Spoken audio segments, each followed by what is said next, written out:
우리 하나님 말씀 누가복음 22장 39절에서 53절까지 말씀입니다. 누가복음 22장 39절에서 53절까지 말씀을 교독해서 읽도록 하겠습니다. 예수께서 나가사 습관을 따라 감람산에 가심에 제자들도 따라갔더니 그곳에 이르러 그들에게 이르되 유혹에 빠지지 않게 기도하라 하시고 그들을 떠나 돌 던질 만큼 가서 무릎을 꿇고 기도하여 이르시되 아버지여 만일 그러나 내 원대로 마시옵고 아버지의 원대로 되기를 원하나이다 하시니 천사가 하늘로부터 예수께 나타나 힘을 더하더라. 예수께서 더욱 간절히 기도하시니 땀이 땅에 떨어지는 핏방울같이 되더라. 기도 후에 일어나 제자들에게 가서 슬픔으로 인하여 잠든 것을 보시고 이르시되 어찌하여 자느냐 시험에 들지 않게 일어나 기도하라 하시니라. 말씀하실 때에 한 무리가 오는데 12 중에 하나인 유다라 하는 자가 그들을 앞장서 와서 예수께 입을 맞추려고 가까이 하는지라. 예수께서 이르시되 유다야 내가 입맞춤으로 인자를 파느냐 하시니 그의 주위 사람들이 그 된 일을 보고 여짜오되 주여 우리가 칼로 치리까 하고 그 중에 한 사람이 대제사장의 종을 쳐 예수께서 일러 이르시되 이것까지 참으라 하시고 그 귀를 만져 낫게 하시더라. 예수께서 그 잡으러 온 제사장들 성전의 경비 대장들과 장로들에게 이르시되 너희가 강도를 잡는 것과 같이 검과 몽치를 가지고 나왔느냐. 함께 읽겠습니다. 내가 날마다 너희와 함께 성전에 있을 때에 내게 손을 대지 아니하였도다. 그러나 이제는 너희 때요 어둠의 권세로다 하시더라. 아멘. 여러분 우리가 종종 보는 헐리우드 영화에는 수많은 영웅들이 나옵니다. 뭐 스파이더맨, 뭐 아이언맨, 뭐 인크레더블, 뭐 여러 가지 이런 영웅들이 등장을 하죠. 근데 이 영웅들은 보통 이렇게 총알을 피하거나 총알을 맞아도 죽지 않습니다. 그리고 이 영화들은 대부분 승리로 해피엔딩으로 마무리될 때가 많이 있죠. 그래서 우리가 영화관에 가서 이런 영화들을 바라볼 때 생각보다 굉장히 편안한 마음으로 이 영화들을 보게 되죠.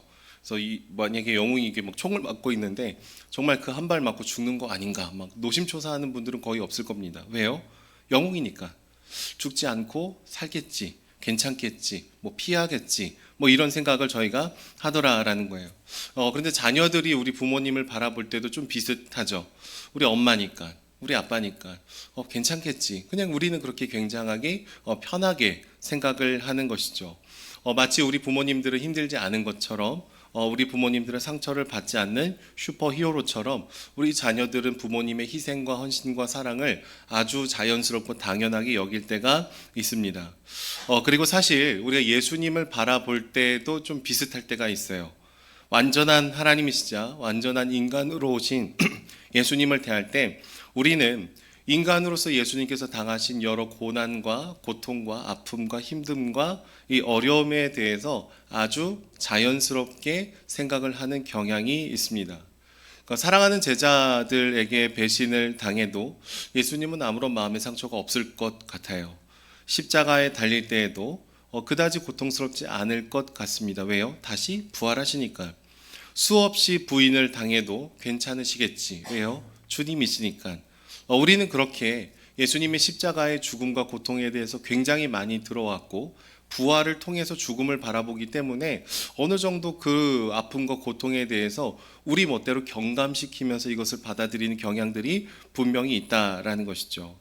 그런데 여러분 예수님께서 제자들의 연약함을 다 감내하신 것도 맞고 죽음을 이기시고 부활하신 것도 맞지만 사실은 우리가 이 고통과 아픔, 인내를 너무나 빠르게 지나쳐서는 안 되는 것이죠. 너무나 당연하게 여길 수는 없는 것입니다.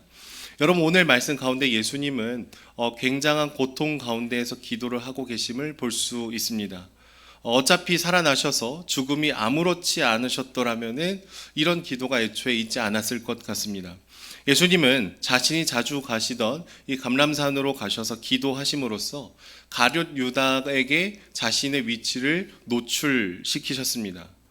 가룟 유다가 자신을 배신하고 팔아넘길 것을 다 아시면서도 습관적으로 늘 있던 그 자리에 계속해서 머물러 주고 계심은 그가 죄를 계획하고 실행하고 자신을 잡으러 올 것을 실행하기를 기다리고 계셨던 것이죠. 그리고 그곳에서 오늘 기도하는 내용이 무엇일까요? 먼저는 무릎을 꿇으시죠. 간절하게 기도합니다. 아버지요, 만일 아버지의 뜻이거든 이 잔을 내게서 옮기시옵소서. 그러나 내 원대로 마시고 아버지의 원대로 되기를 원하나이다 라는 굉장히 간절한, 그러나 성부 하나님의 중심을 따르는 기도를 하고 있습니다. 여러분, 이 기도 속에 예수님께서 원하시는 것이 무엇이라고 얘기가 되어 있을까요? 이 잔을 내게서 옮기셨으면 좋겠습니다. 여러분, 잔이라는 것은요, 구약 성경의 말씀을 통해서 보면은 이게 고난을 상징하는 이미지로 사용이 될 때가 굉장히 많습니다. 근데 고통은 사실 아는 만큼 더 괴로운 법이죠. 당해보지 않은 고통은 막연할 수 있지만 내가 충분히 다 아는 고통은 훨씬 더 공포스럽습니다. 여러분, 우리가 치과에 잘 가지 않는 이유가 무엇입니까? 치과의 고통을 몸소 다 느끼고 알기 때문이죠. 잘 모를 때는 치과를 그냥 굉장히 편안하게 갑니다. 예전에 기억이 나는 것은 저희 아들이 처음에 치과를 갈 때는 굉장히 룰루랄라하고 치과에 갔어요. 치과에 갔다 오면 아빠 뭐 사줄게. 그랬더니 그 선물의 마음을 빼앗겨서 치과에 간다. 근데 한번 갔다 오고 나서는 어떻게 될까요? 다시는 안 가겠다. 이게 이 치과를 한번 경험하면 그런 것이죠. 신경치료를 한번 경험하게 나면 그 고통과 아픔과 힘듦과 어려움에 대해서 정말 몸소리치게 싫어하게 됩니다. 여러분, 출산하는 건 어떨까요? 저는 잘 모릅니다. 출산해 본 적이 없기 때문에. 근데 아이를 낳는 우리 어머님들을 보면은 정말 한 번 낳을 때는 막연한 두려움이죠. 그냥 막 힘들겠다, 정말 괴롭겠다, 막 이렇게 가다가 아이를 한번 출산을 해 보면은 이게 내가 생각했던 것보다 훨씬 큰 사이즈의 일이라는 것을 알게 됩니다. 물론 둘째를 낳고 셋째를 낳을 수도 있지만 사실은 두 번째 출산하러 갈 때는 이미 어느 정도 구체적으로 아는 고통이기 때문에 더 두렵고 더 불안할 수 있다라는 것이죠. 여러분, 그런데 예수님은 자신의 고통에 대해서 잘 아셨어요. 어떻게 죽어가야 되는지도 잘 아셨습니다.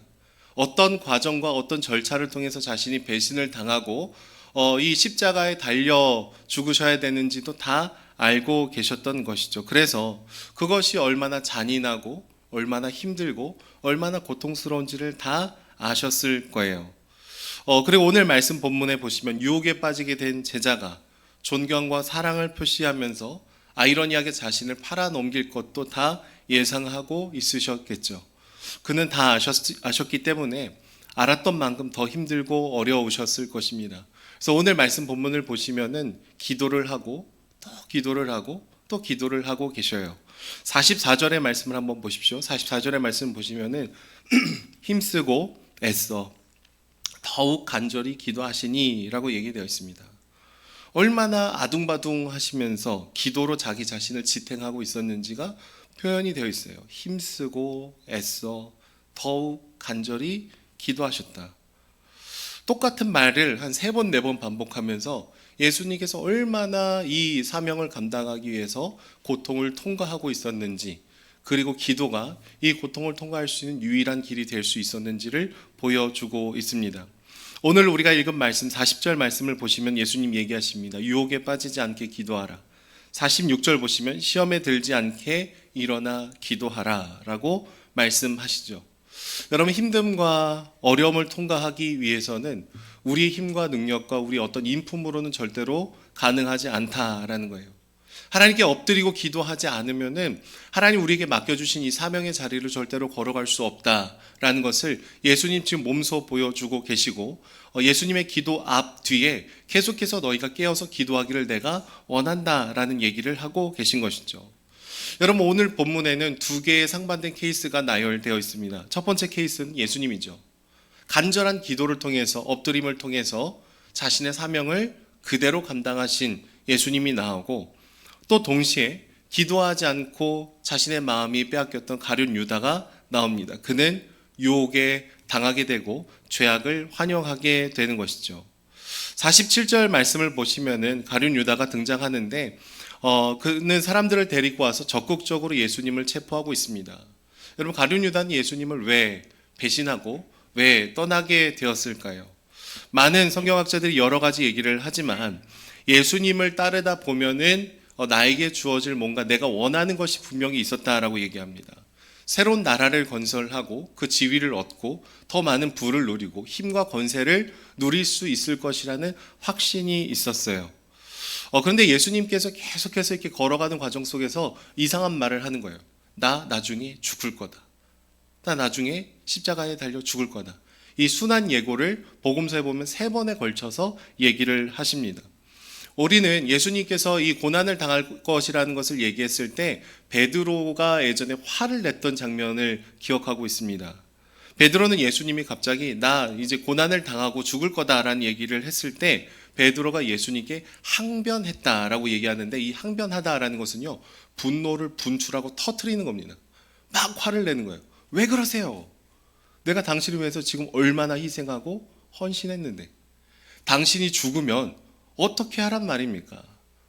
여러분, 이건 막 대선 후보를 위해서 막 열심히 그 캠프에서 일을 했는데 갑자기 이제 선거를 얼마 앞에 앞두고 갑자기 나 그냥 대선 포기하겠다 얘기하는 거는 되게 비슷합니다. 내 모든 시간과 마음과 열정과 모든 것을 다 버려두고 당신을 따랐는데 내가 원하는 것을 주지 않는다니요. 그럴 수 없습니다. 이렇게 화를 냈던 것이 베드로의 모습이고, 사실 오늘 예수님을 팔아 넘기는 가룟 유다의 모습이다라는 것이죠. 가룟 유다는 자신이 원하는 것이 이루어지지 않자 예수님을 기꺼이 버립니다. 예수님을 은 30에 팔아 버렸어요. 정확한 단위는 기록이 되어 있지 않지만 은 30은요, 그 당시에 노예의 몸값과 같았습니다. 그러니까 막 돈을, 예수님을 팔아갖고 막 일확천금을 원했던 게 아니라 예수님을 굉장히 미워하는 마음으로 은 30에 팔아버렸다. 노예 취급했다. 함부로 여겼다라는 것이 이 단위에 담겨 있는 것이죠. 예수님께서 내가 원하는 권력을 추구해 주지 않자 그를 버리는 겁니다. 내가 원하는 것을 주지 않는 메시아는 내게 필요 없다라는 것이죠. 여러분, 생각을 해보면 가룟 유다는 아주 치밀하게 이런 계획들을 실행했습니다. 예수님께서 감람산에 계실 것을 그는 알았어요. 그리고 수많은 사람들 중에 누가 예수인지는 가룟 유다가 알았습니다. 그래서 예수님을 특정하기 위해서 입맞춤을 하는 그런 모습을 보이고 있죠. 치밀하고 뻔뻔한 가룟 유다를 바라볼 때 예수님의 마음은 어떨까요? 아무렇지 않을까요? 알고 있었다. 네가 그럴 줄 알고 있었다. 그냥 네가 할 일을 하는구나. 아니겠죠. 우리는 예수님의 고통을 계속해서 축소시켜서는 안 됩니다. 얼마나 슬프셨을까요? 예수님이 은근히 얘기하셨어요. 나를 팔 자가 여기 함께 있다. 이거는 누군가를 막 고소하고 야, 너는 그런 인생이야 이렇게 얘기하는 게 아니라 돌이켜라. 돌이켜라. 근데 그 죄된 습성을 돌이키지 못하는 가룟 유다를 볼 때 마음이 무너지고 너무나 슬픈 마음이 있겠죠. 오늘 말씀 본문에 예수님을 찾아왔던 사람들이 검과 몽치를 들고 왔다라고 얘기합니다. 근데 해석하기를 이 도구들은 그냥 범죄자를 잡을 때 가져오는 게 아니라 강도들을 잡을 때 들고 오는 그런 도구들이었어요. 그러니까 예수님은 노예 취급 당하고 계시고 뭔가 심각한 강도 취급 당하고 계시더라라는 것이죠. 예수님은 자기를 잡으러 온 자들에게 적극적으로 대항하지 않으십니다. 이것마저 허용해라 라고 얘기하셔요. 53절 말씀에는 이제는 너희 때요 어둠의 권세로다 라고 얘기합니다. 짙은 죄악에 짙은 어둠에 죄를 향해 달려가는 그들의 타락한 마음에 예수님은 자신의 모든 것을 지금 내어줘야 되는 때임을 알고 계십니다. 여러분, 물고기 떼가 정말 많은데 만약에 먹이를 한번 탁 던져주면 어떻게 됩니까? 물고기들이 막 달려듭니다. 비둘기가 엄청 많은데 새우깡을 던지면 비둘기가 막 달려옵니다. 지금 예수님은 자신의 생명을 그런 악에게 던져내고 계신 것이죠. 왜요? 그 방법이 야말로 우리를 죽음에서 구원할 수 있는 유일한 방법이기 때문에 그런 것이죠.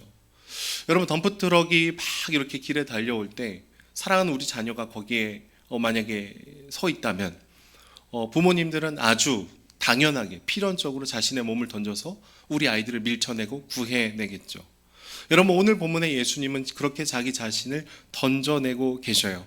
그래서 어떤 신학자는 이렇게 얘기합니다. 그는 십자가에 달리셨으나 십자가에 스스로 올라가셨다. 그는 십자가에 달리셨으나 못 박히셨으나 그는 십자가에 스스로 올라가셨다. 피동적 능동입니다. 피동적 능동. 내가 함부로 여기짐을 받는 것을 아주 능동적으로 나를 던져내는 것이죠. 죽임을 당한 것 같지만 스스로 죽기를 선택을 하고 있는 거예요. 오늘 본문을 보십시오. 칼을 꺼내서 누군가 싸우고 대적할 수도 있으셨지만 이것마저 허해라. 끌려가고 있지만 자기 자신을 내어주고 있다라는 것입니다. 왜요? 우리를 그만큼 사랑하기 때문이죠. 여러분, 오늘 말씀에 예수님은 그렇기 때문에 우리들에게 한 가지를 꼭 기억해야 된다라고 얘기하고 있습니다.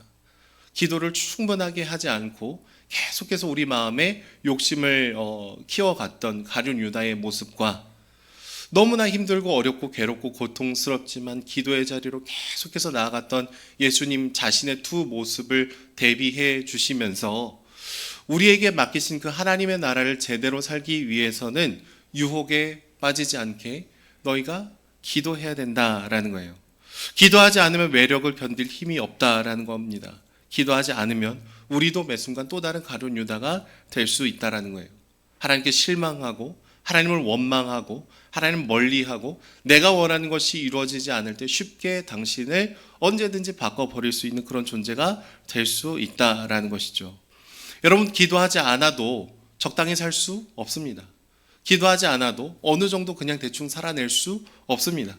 주님께서는 분명히 계속해서 강조해서 얘기하고 계신 것이죠. 주 안에 사랑하는 여러분, 우리 안에 이런 마음이 있었으면 좋겠습니다.